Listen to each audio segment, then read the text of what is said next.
4 బుక్లు, యూకేజీకి 5 బుక్లు ఉంటాయి. మనకు కూడా ఇంగ్లీష్ ఉంటుంది, తెలుగు ఉంటుంది, సైన్స్ ఉంటుంది, సోషల్ ఉంటుంది.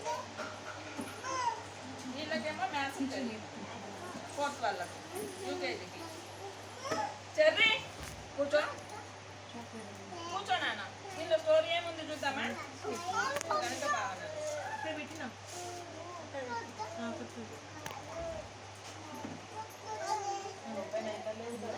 ఓపెన్ అయితే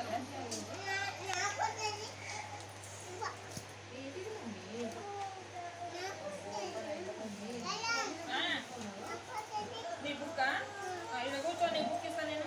ఇగో కూర్చో కూర్చో. ఇలా నిలబడతాను ఇక్కడ. చేతి ఇక్కడ నిలబడి